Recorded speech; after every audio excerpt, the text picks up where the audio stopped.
નવાપરા જીઆઈડીસીમાં ફરી એકવાર કામદારો રસ્તા પર ઉતર્યા। આકસ્મિક બનાવમાં કંપની સંચાલકો પોતાની જવાબદારીમાંથી હાથ ખંખેરી લેતા હોવાના કામદારોના આક્ષેપો। પોલીસે સ્થળ પર દોડી મામલો થાળે પાડ્યો। સુરત જિલ્લાના માંગરોળ તાલુકાની નવાપરા પીપોદરા બોરસરા જીઆઈડીસીમાં હાલ ફરી કામદારો રસ્તા પર ઉતરી રહ્યા છે।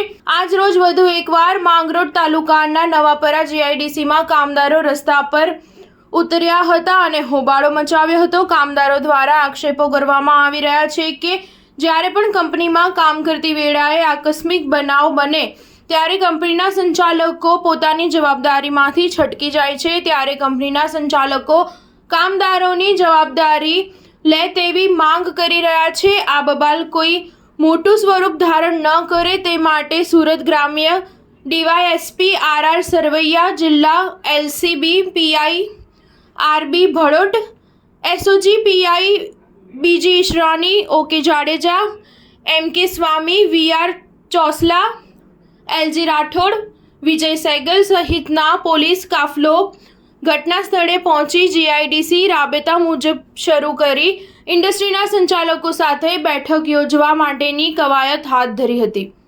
ત્યારે સમયસર પહોંચેલ પોલીસના કારણે વાતાવરણ ડહોળાયું ન હતું। ઉલ્લેખનીય છે કે થોડા મહિના અગાઉ માંગરોળ તાલુકાની પીપોદરા જીઆઈડીસીમાં કામદારના મોતની ખોટી અફવાના મેસેજ સોશિયલ મીડિયામાં વાયરલ થતા કામદારોએ હંગામો મચાવ્યો હતો અને જીઆઈડીસી બંધ કરાવી દીધી હતી। સ્થળ પર દોડી ગયેલ પોલીસ પર પણ પથ્થરમારો કરી સરકારી વાહનોમાં તોડફોડ કરી હતી, જેને લઈને વાતાવરણ તંગ બન્યું હતું। કામદારોના પથ્થરમારાના વિડીયો પણ સોશિયલ મીડિયા પર વાયરલ થયા હતા। સ્ટાર ન્યૂઝ 7 હંમેશા સચ્ચાઈની સાથે।